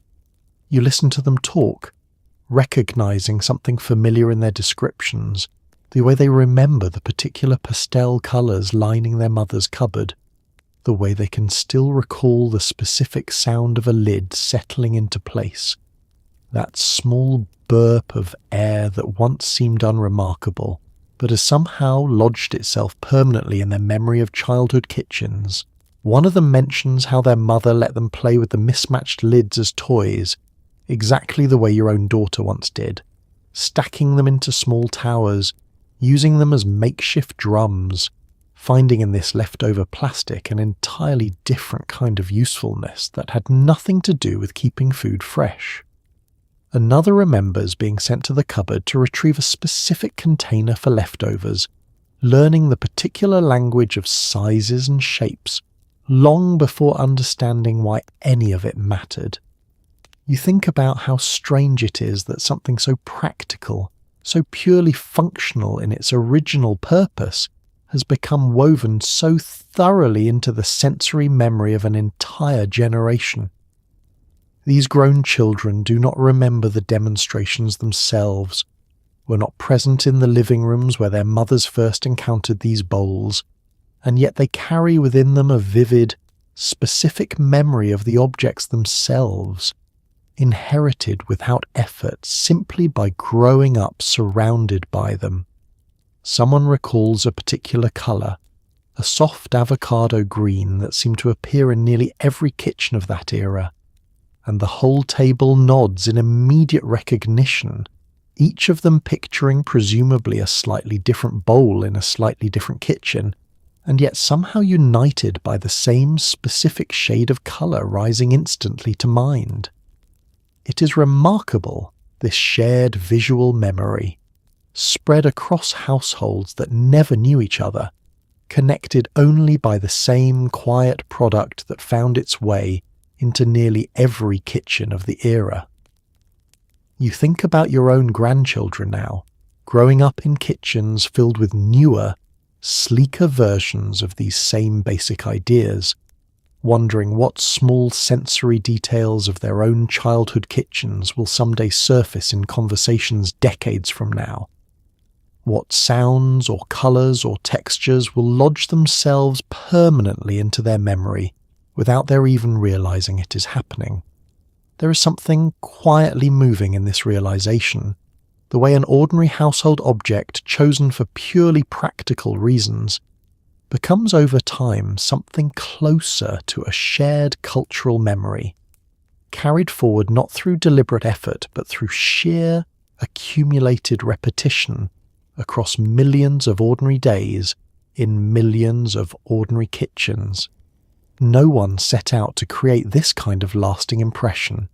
It happened simply because the product worked, because it found its way into so many homes so consistently that its presence became, almost without anyone noticing, a defining feature of an entire era's domestic life. The conversation around the table continues, moving through other shared memories now, other objects and rituals that define their childhood kitchens, but you find yourself lingering a little longer on this particular thread, thinking about your own mother's cupboard, the specific arrangement of bowls she kept, the particular way she organised them by size and colour, exactly as you learned to do in your own kitchen decades ago. It occurs to you that this is perhaps the truest measure of how completely something can settle into daily life. Not simply that it becomes useful, but that it becomes memorable, carried forward not as a product, but as a feeling, a texture, a sound, inherited quietly across generations who never attended a single demonstration themselves, but somehow still know instinctively exactly what that small burp of air sounds like and exactly what it means. It is a quiet evening now, many years removed from that first strange afternoon when a lightweight bowl first appeared on your counter, and you find yourself once more standing before your cupboard, looking at everything it has come to hold. The bowls here are a mix now, old pieces faded gently by decades of use sitting alongside newer additions, updated slightly in shape and colour, but built on the exact same idea that once seemed so unfamiliar to you. You run your hand along the shelf, touching each piece briefly, recognising some by the particular scratch or fade mark that has come to distinguish it from all the others, small imperfections that feel less like flaws and more like evidence of a long, faithful history of use. You think about how much has happened in the years surrounding this quiet cupboard. Children grown and moved into homes of their own, kitchens remodelled and refrigerators replaced, entire decades passing with their particular struggles and small joys, and through all of it, these bowls have remained steady and unremarkable, doing exactly what they were always meant to do without ever asking for much attention in return. There is something quietly comforting in this kind of permanence, especially in a life that has otherwise seen so much change. The living room where you first watched that early demonstration no longer belongs to the friend who hosted it, long since moved away or passed on. The particular afternoon itself faded now into a soft general memory, rather than anything sharply specific. And yet the bowls themselves remain, physical, tangible proof that the memory was real, that the afternoon happened exactly as you remember it. You close the cupboard door gently and glance around your kitchen, taking in everything that has changed around these small, faithful objects, newer appliances, updated countertops, a different arrangement of furniture than you kept decades ago. The kitchen itself has been renovated more than once over the years, and yet somehow through each change, a place has always been found for these particular bowls, tucked into whatever new cupboard configuration the latest renovation required. You think about what it means for something so ordinary to outlast so much else. Styles of dress that have come and gone, television programs once considered essential viewing now entirely forgotten, entire habits of daily life that seemed permanent at the time and have since quietly disappeared. And yet these bowls remain, unchanged in their essential purpose, still sealing exactly the way they always have, still making that same small, satisfying sound when the lid finally settles into place. Perhaps this is simply what happens when something solves a genuine, lasting problem, rather than merely following a passing trend. The need to keep food fresh, to manage a kitchen efficiently, to feel a small sense of order amid the daily demands of running a household. None of this has changed much across the decades, even as nearly everything else around it has shifted and evolved. And so the solution, once found, has simply continued working, quietly, faithfully, waiting patiently in the cupboard for whenever it is needed next. You think about the woman you were on that first ordinary afternoon, curious and slightly skeptical, turning a strange piece of plastic over in your hands, uncertain what to make of it. You could not have known then how thoroughly this small object would settle into your life, how many meals it would help preserve, how many afternoons of demonstration and conversation it would lead you toward, how many small, quiet satisfactions it would offer across so many ordinary years. And now, standing here in your kitchen so many years later, you find yourself simply grateful for its steady, unremarkable presence, this small collection of colourful bowls that has quietly, faithfully accompanied you through so much of your life, asking for nothing in return except the occasional gentle press of a lid and the quiet, familiar sound of a seal settling exactly into place. It is a small, unremarkable detail that somehow carries weight across an entire neighbourhood. The fact that one particular woman has become known, quietly and reliably, as the one who sells the bowls. Her name has become almost interchangeable with the product itself, mentioned in the same breath whenever someone brings up wanting to place a new order. You think about how this reputation was built, not through any grand announcement, but through years of steady, dependable work, gathering after gathering, always arriving on time, always following through when a lid arrived slightly warped, or a bowl needed to be exchanged for a different size. She's become, in her own quiet way, a fixture of the neighbourhood's domestic life, someone whose knock on the door signals not an intrusion, but an invitation, a familiar and welcome afternoon ahead. Her own kitchen, you imagine, must be something of a showcase in itself, every surface organised with the particular care of someone whose livelihood depends partly on demonstrating exactly how well these systems can work when properly maintained. You picture her cupboards lined precisely, her refrigerator a small monument to the very organisation she spends her afternoons teaching other women to achieve in their own homes. There is a particular kind of trust that builds around a person like this, distinct from the trust placed in the product itself. Women call her not simply to place an order, but to ask her advice, which size might work best for a particular need, whether a certain container might hold up well for freezing, whether she has heard anything about a new shape or colour coming soon. She's become, without necessarily intending to, something of an authority, her opinion carrying weight precisely because it has been earned through years of reliable, careful work. You remember calling her yourself once, uncertain whether a particular bowl would suit your needs for storing a large batch of soup, and how patiently she walked you through the options, asking thoughtful questions about your family's size and your usual cooking habits before recommending exactly the right piece. It did not feel like being sold to. It felt like being genuinely helped, the way a good neighbour helps another, freely and without any sense of obligation attached. This reputation, built slowly across years of small interactions, has become one of the quiet engines driving the entire business forward in your particular corner of town.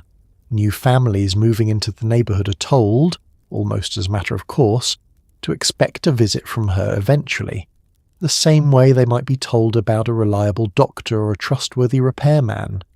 It has become simply part of how things work here, an unspoken system of referral built entirely on the accumulated goodwill of years of careful, attentive service. You think about how much of this reputation depends on qualities that have little to do with the product itself: patience, warmth, a genuine interest in the particular struggles of each household she visits. The bowls could work exactly as promised, and still fail to sell if the person demonstrating them lacked this particular skill, this ability to make each customer feel individually considered rather than simply another name added to a growing list.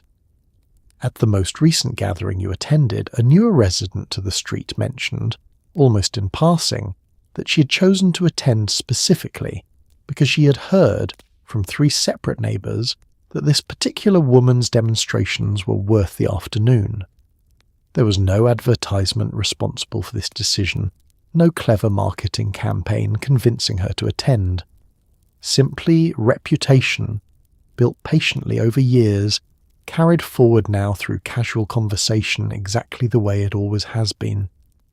You think about how rare and valuable this kind of trust has become, how difficult it would be to manufacture through any other means beyond simple, consistent reliability sustained over a long enough period of time. It cannot be rushed or shortcut, this particular kind of reputation. It requires years of showing up, years of following through, years of treating each small transaction with the same careful attention, regardless of how routine it may have become. As the gathering winds down and you gather your things to leave, you glance once more at the woman responsible for building all of this, closing her case with the same practiced care she always shows, already thinking ahead, you suspect, to tomorrow's demonstration, tomorrow's new faces, tomorrow's small opportunity to extend just a little further the quiet reputation she has spent years so carefully building. It is the middle of summer, and a new appliance has just been installed in the kitchen, a separate freezer compartment larger than anything you've managed before, and suddenly your collection of bowls has taken on an entirely new purpose you had not fully anticipated.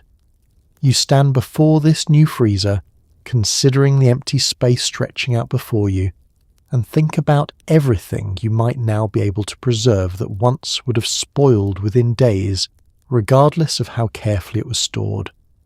Summer vegetables from the garden, more than your family could possibly eat before they turned, suddenly present themselves as an opportunity rather than a race against time.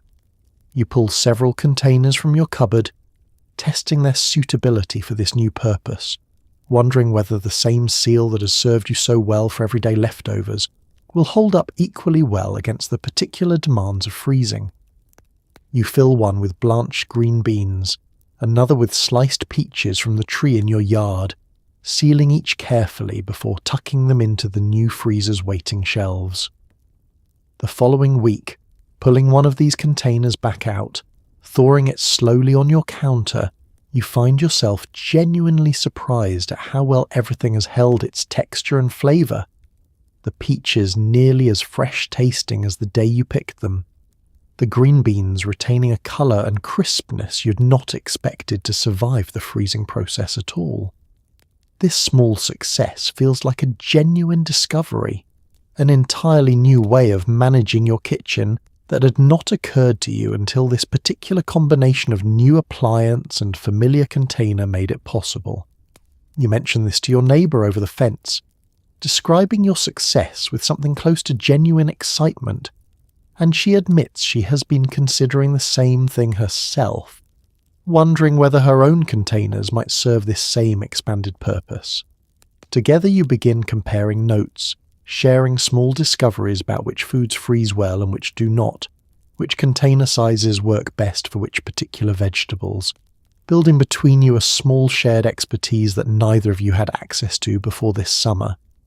Your husband, initially skeptical about the cost of the new freezer, has begun to notice the benefits himself, particularly when a container of your homemade tomato sauce, made in bulk during the height of the season and frozen away carefully for later, appears on the table in the middle of winter, tasting exactly as fresh as the summer afternoon it was made. He does not comment much on this, not directly, but you notice him reaching for seconds a little more readily than he might have for a version made from whatever vegetables happen to be available in the depths of winter. This new capability changes something in how you think about the seasons themselves, no longer quite so anxious about summer's abundance going to waste, no longer quite so limited during winter months to whatever produce happens to be available, and often disappointing at that time of year. You find yourself planning your garden a little differently this year, planting a slightly larger crop than you might have before, confident now that whatever you cannot use immediately can be preserved carefully away for months ahead, rather than lost entirely to spoilage. By the end of that first summer with the new freezer, your shelves are filled steadily with careful rows of containers, each one labelled in your mind, if not literally on the container itself, a small private inventory of the season's abundance waiting patiently to be drawn upon throughout the colder months ahead.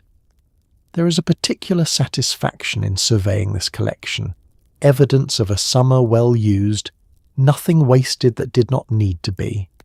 You think about how this new capability, made possible by the combination of a new appliance and containers you had already grown accustomed to using daily, has quietly expanded what your kitchen is capable of accomplishing.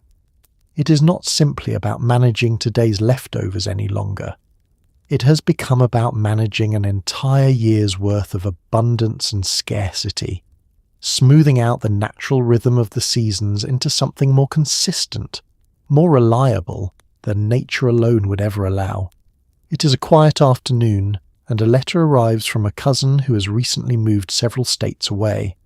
Her handwriting familiar despite the distance now separating you, describing her new kitchen and, almost immediately, mentioning that she has already attended her first demonstration in her new town.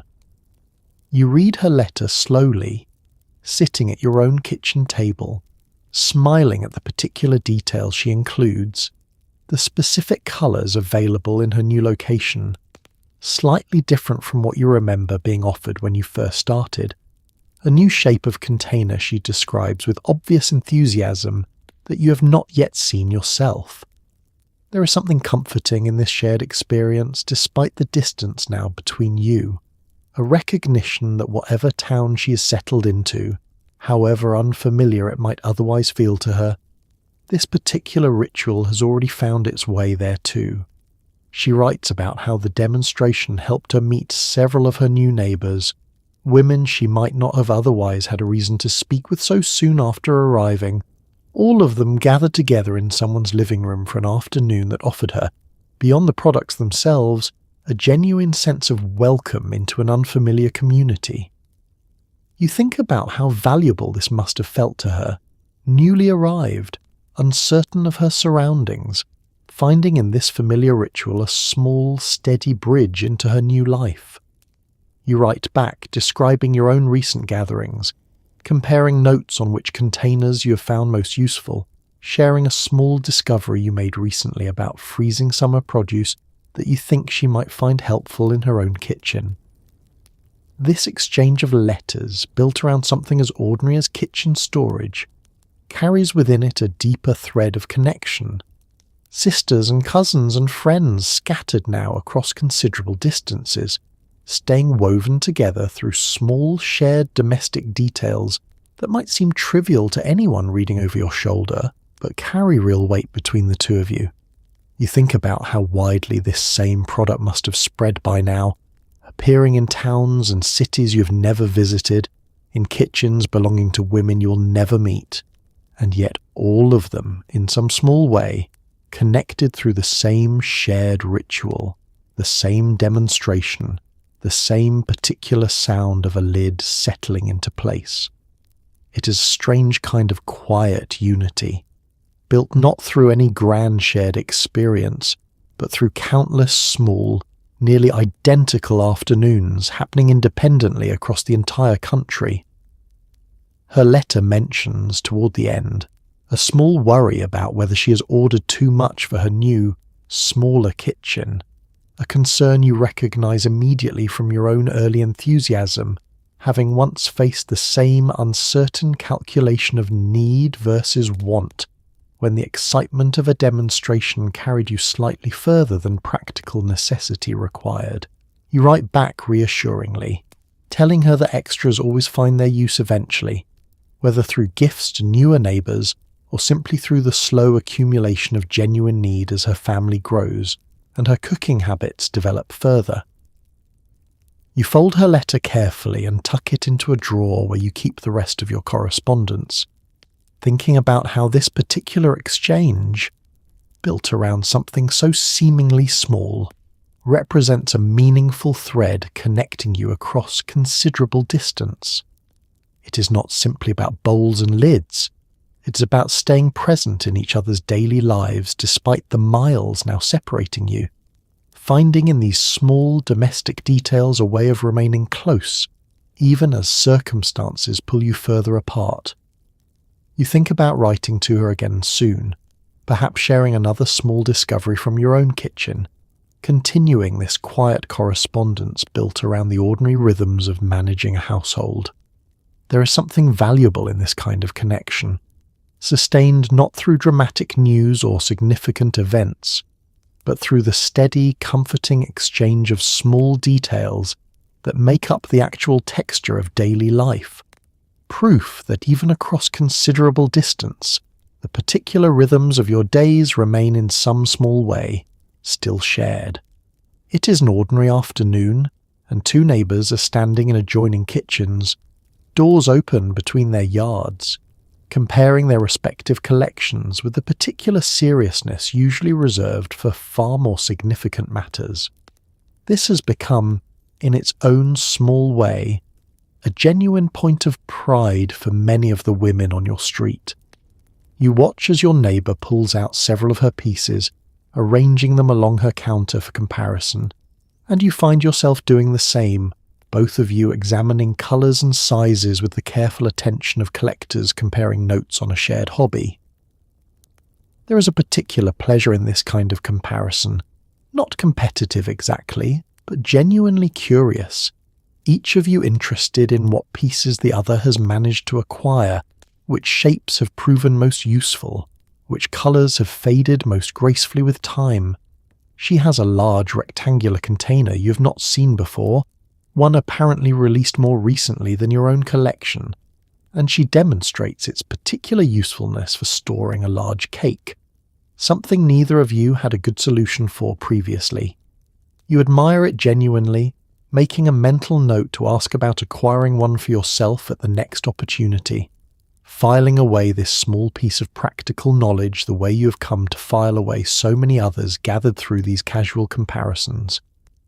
You think about how this quiet exchange of information has become its own small system of communication among the women on your street, informal but genuinely useful, spreading knowledge about new shapes and sizes, sharing tips about which pieces work best for particular purposes, building collectively a kind of shared expertise that none of you could have developed quite so thoroughly on your own.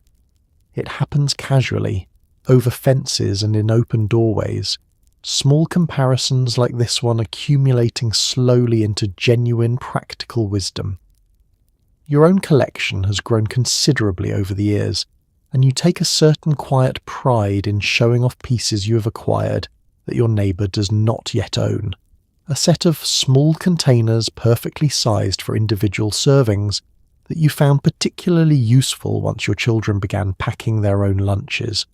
She examines these with genuine interest, asking practical questions about their durability, clearly considering whether to add something similar to her own collection. There is nothing showy in this exchange, no sense of trying to outdo one another, simply two women genuinely interested in helping each other manage their households more effectively, sharing freely whatever small discoveries they have made along the way. It reflects something larger about how these gatherings and comparisons have shaped an entire community's approach to domestic life. Less isolated than it might otherwise have been, each household benefiting from the collective knowledge accumulated across the entire neighbourhood. You think about how this particular kind of comparison, built around something as ordinary as plastic storage containers, has quietly become a meaningful part of how women on your street stay connected to one another, an excuse for conversation, a reason to step into each other's kitchens, a shared interest that transcends whatever other differences might otherwise separate your households. It is a small thing, this comparing of collections, and yet it carries within it a genuine warmth, a sense of community built through shared practical concerns rather than anything more formally arranged. By the time you finish your comparison and return to your own kitchen, you carry with you several new pieces of information, a new container to consider adding to your collection, a fresh idea for organising your own cupboard slightly more efficiently based on something you noticed in hers. This small exchange, ordinary as it may seem, has left you feeling slightly more capable, slightly more informed, exactly the way these casual comparisons always seem to leave you. You think about how many small moments like this one must be happening simultaneously across countless neighbourhoods throughout the country. Women comparing their collections, sharing their discoveries, building together a kind of quiet, distributed expertise around managing their households more effectively. It is not dramatic. It rarely makes headlines or warrants much comment. But it represents, in its own small way, exactly the kind of steady, practical community building that has always defined how households actually manage to run smoothly. One shared conversation at a time. It is a quiet, unremarkable evening now, many years removed from that first curious afternoon, and yet standing here in your kitchen, so much of what began then continues quietly on, largely unchanged despite everything else that has shifted around it. You think about how the decade itself has already begun fading into something closer to memory now, spoken of increasingly in the past tense, its particular fashions and habits and assumptions gradually replaced by whatever comes next. And yet here, in this small, ordinary corner of your kitchen, something from that era persists almost entirely unchanged, still performing exactly the same function it always has, still sealing exactly the way it always did. You think about all the other things from those years that have already disappeared entirely. Fashions you once considered essential now looking almost costume-like in old photographs. Habits and assumptions about a woman's proper role already beginning to shift in ways that would have seemed remarkable at the time. So much has changed, and yet this particular object born from that same era has simply continued along steadily, largely untouched by whatever cultural shifts have reshaped everything around it. Perhaps this is because it never depended on fashion or fleeting cultural approval in the first place. It solved a genuine, practical problem, and that problem has not disappeared simply because the decade that first offered a solution has faded into history. Food still needs to be kept fresh. Kitchens still benefit from careful organisation. The particular anxieties your mother once carried about spoiled milk and wasted leftovers may have quieted considerably because of this simple invention, but the underlying need it addressed remains as real now as it ever was. You think about how strange it is that something born from such a specific cultural moment, from living room demonstrations and door-to-door saleswomen and careful notebooks passed hand to hand, has managed to outlast the very circumstances that first brought it into being. The demonstrations themselves have changed considerably over the years, the particular social rituals surrounding these gatherings evolving alongside everything else in how women's lives have shifted and expanded beyond what was once assumed. And yet the product itself, the basic idea of a bowl that seals reliably, needs no such evolution to remain genuinely useful. You glance toward your own cupboard, filled now with pieces spanning several decades, some faded nearly white from years of sun and use, others considerably newer, updated slightly in shape but immediately recognizable as belonging to the same essential family of objects. There is something quietly moving in this continuity, evidence that not everything from an era needs to fade away entirely simply because the era itself has passed into history. You think about your own daughter's kitchen now, and her daughter's kitchen someday, wondering how much of what began in those living rooms decades ago will continue travelling forward, generation to generation, largely unremarked upon simply because it works so reliably that it rarely draws attention to itself. This is perhaps the quietest kind of legacy an object can leave behind, not celebrated or specifically remembered, but simply, steadily present, continuing to do exactly what it was always meant to do long after the particular circumstances of its origin have faded into soft general memory. You close your cupboard one final time this evening, thinking about everything this small collection has witnessed across the years, the gatherings and demonstrations, the careful notebooks and travelling cases, the quiet comparisons between neighbours, and the letters exchanged across considerable distances.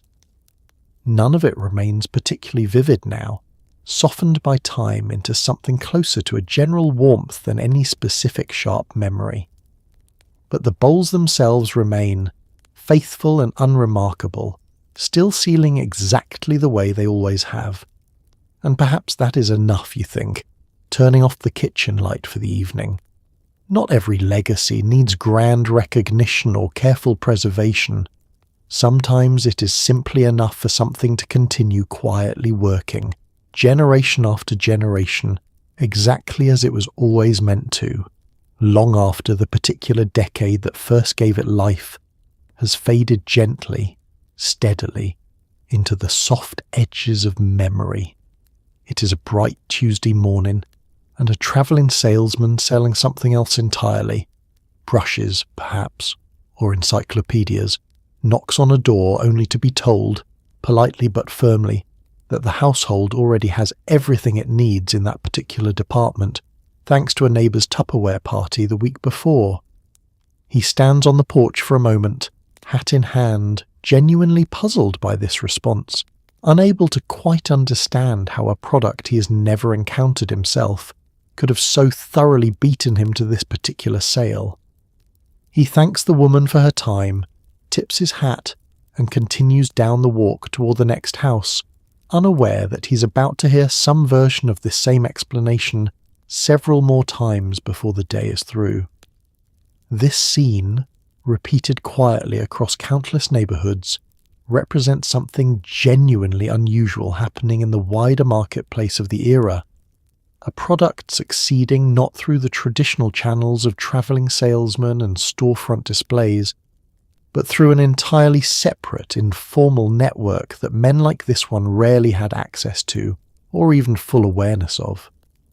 He has spent years perfecting his pitch, learning to read a customer's hesitation, knowing exactly when to lean in with an offer too good to refuse.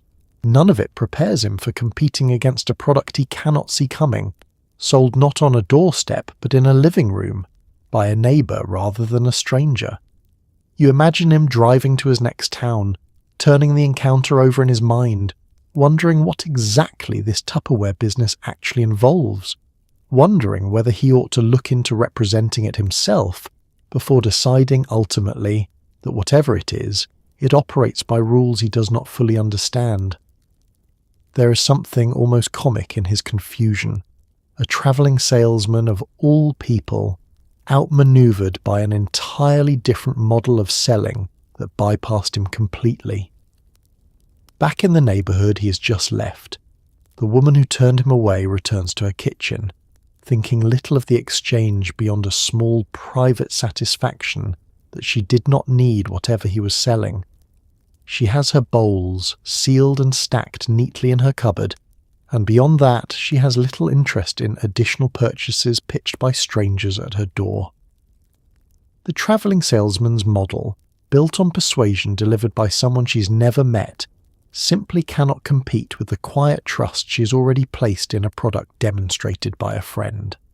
This shift, though rarely discussed directly, represented something genuinely new in how goods moved through American households. For decades, door-to-door salesmen had operated according to a fairly consistent formula: charm, persistence, an unfamiliar face relying entirely on the strength of a pitch delivered fresh at every doorstep. The rise of home party sales quietly complicated this model, introducing a level of personal trust and social pressure that a stranger, however skilled, could never quite replicate.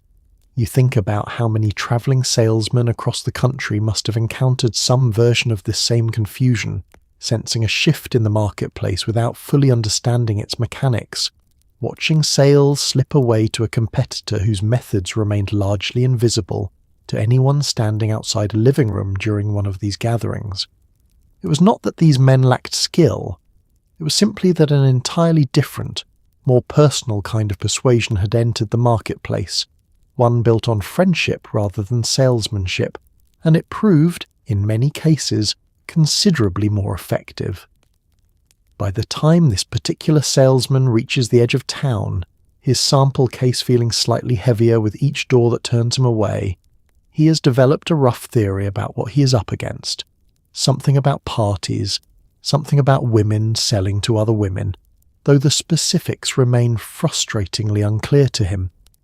He cannot attend one of these gatherings himself, cannot witness the demonstration firsthand, and so the phenomenon remains, for men like him, a kind of invisible competitor, felt in lost sales but never fully understood. You think about how this small, repeated frustration, faced by travelling salesmen in towns across the country, reflects something larger about how thoroughly this particular product had embedded itself into the social fabric of American households, operating through channels so personal and so domestic that it remained almost entirely outside the visibility of traditional commerce. It did not need billboards or persistent doorstep pitches. It needed only living rooms, coffee cups, and women willing to trust one another, and in the end, that proved to be more than enough. It is a quiet evening, and a magazine lies open on the coffee table to a glossy advertisement featuring a smiling woman in a spotless kitchen, her cupboard displayed proudly behind her, though the advertisement itself says remarkably little about how she actually came to own everything pictured.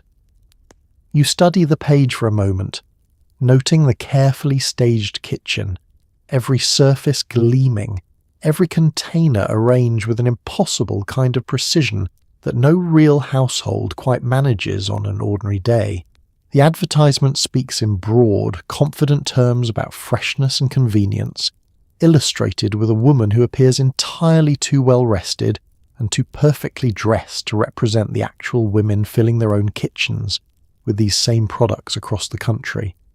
What the advertisement does not show, and perhaps cannot show, is the living room gathering that likely introduced this same woman to the product in the first place. The folding chairs, the coffee cups, the careful demonstration that built her trust long before any glossy photograph ever could. Magazine advertising and the home party circuit existed almost as two separate worlds running alongside each other. One polished and aspirational, the other personal and immediate, each reinforcing the other without ever quite acknowledging the other's existence directly. You think about how strange this disconnect feels. Looking back, an entire national advertising campaign built around a product whose actual success depended almost entirely on a completely different, largely invisible method of distribution, happening quietly in living rooms the advertisements never depicted. The company understood, evidently, that these glossy images served a different purpose entirely, building general awareness and a sense of aspiration, while the real selling, the real conversion of curiosity into purchase, happened somewhere else entirely, somewhere far more intimate. Your own daughter, flipping through the same magazine beside you, points to the advertisement and asks whether this is what your kitchen looks like, genuinely curious whether the pictured scene bears any resemblance to reality. You laugh gently, telling her that your kitchen looks considerably more lived in, the countertops rarely so spotless, your own hair rarely so perfectly arranged while doing something as mundane as opening a cupboard. She seems slightly disappointed by this admission, having perhaps believed, based on the advertisement, that some version of this polished domestic perfection might actually be achievable. You think about how many women across the country likely had some version of this same conversation with their own daughters. The gap between the advertised fantasy and the actual, slightly messier reality of running a household becoming a small, quietly shared joke between generations. The advertisement sold an image, aspirational and glossy, while the actual living room demonstration sold something considerably more honest, a genuine solution to a genuine everyday problem, presented without pretense by someone who understood exactly how imperfect real kitchens actually were. Perhaps this is why the home party model succeeded so thoroughly, despite, or perhaps because of, its contrast with the glossy advertising surrounding it. Women trusted the demonstration precisely because it did not attempt the same impossible perfection the magazines promised. It showed real hands sealing real bowls in someone's actual living room, imperfect and unpolished in exactly the ways that made it believable. You closed the magazine and set it aside, thinking about how these two parallel worlds, the aspirational advertisement and the honest living room demonstration, work together in ways neither fully acknowledged, each reinforcing a different kind of trust in the same underlying product. The advertisement whispered a promise of effortless perfection. The demonstration proved something more valuable, a genuine, achievable improvement to an ordinary imperfect life. Your daughter has moved on to another page by now, distracted by something else entirely, but you find yourself lingering a moment longer on the abandoned advertisement, thinking about all the women who saw this same glossy image and felt, perhaps, a small pang of inadequacy before attending their first demonstration and discovering something considerably more reassuring, that the real version of this product asked for nothing more than an ordinary kitchen and an ordinary afternoon, no spotless countertops or perfectly arranged hair required at all. So, as the evening settles in and this small, quiet history draws to a close, think for a moment about the women who filled these kitchens long before we ever thought to tell their story. The ones who turned a strange piece of plastic over in their hands and decided quietly to trust it. The ones who carried heavy cases from door to door, who hosted living rooms full of neighbours over coffee and cookies, who wrote names carefully into notebooks and waited patiently for a box to arrive. They were not trying to start anything remarkable. They were simply trying to make a Tuesday a little easier, a Sunday roast stretch a little further, a week feel a little more manageable than the one before it. There was a quiet dignity in that kind of care, the daily, unglamorous work of holding a household together, sealing away leftovers, organising a cupboard, teaching a neighbour something useful over a fence. No one wrote about it in the history books. No one thought to. It was just life, tended to patiently, one ordinary afternoon at a time. So tonight, as you settle into your own kitchen, your own home, your own quiet corner of the world, maybe carry a small piece of that spirit forward. Notice the sound of your own refrigerator humming. Take a moment longer than you need to arranging something on a shelf. Call a neighbour, not because you need something, but simply because it has been a while. History is not always dramatic. Sometimes it is a pastel bowl and a burp of air and a friend who showed you how to make your life a little easier, and that was enough. That has always been enough. Rest now. The kitchen light is off, the counters are clean, and somewhere, still, that quiet, faithful hum carries on,